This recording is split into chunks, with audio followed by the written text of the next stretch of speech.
আপনারা স্পষ্ট দেখছেন যে কেমন করে আমাদের স্টুডেন্ট ভাইদেরকে মারে ফেলা হয়েছে।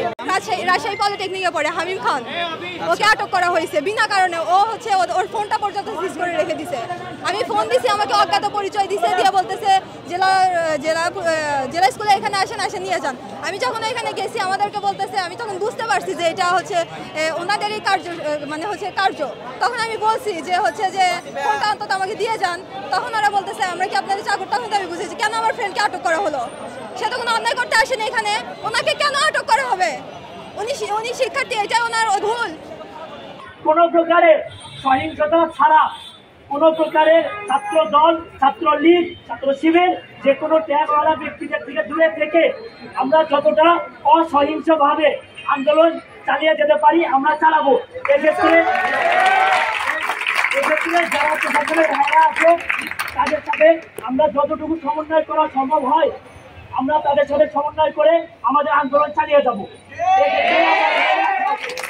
আমাদের আজকে দাবি দেওয়া হচ্ছে আমাদের যে ছাত্র ভাইয়েরা মারা গেছে, বগুড়া জেলা স্কুলে মারা গেছে, আমরা এই অন্যায়টার প্রতিবাদ জানাই।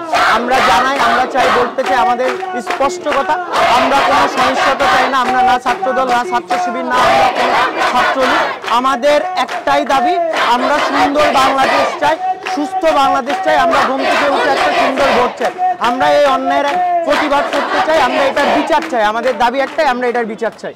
আপনারা স্পষ্ট দেখছেন যে কেমন করে আমাদের স্টুডেন্ট ভাইদেরকে মারে ফেলা হয়েছে। এটা প্রশ্ন করা অযৌক্তিক, জাস্ট পুরাই অযৌক্তিক যে কিভাবে জিজ্ঞাসা করতেছেন কেন আসছে।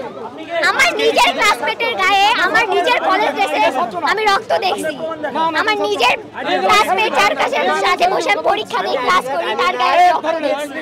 তো আমরা কেন চুপ করে থাকবো? আমরা কি চাইছিলাম? আমরা কোথায় চাইছিলাম? আমাদেরকে কেন মেরে ফেলবে?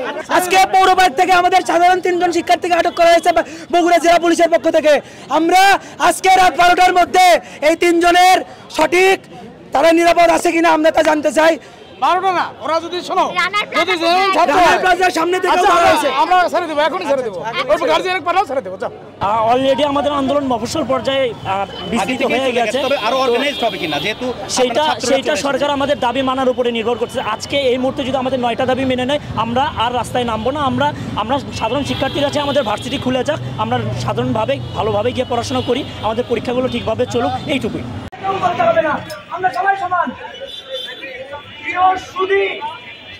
আমার কাছে বড় ভাই, ছোট বোন, বন্ধু, সহপাঠী, আমরা সবাই এখানে কেন আসছি?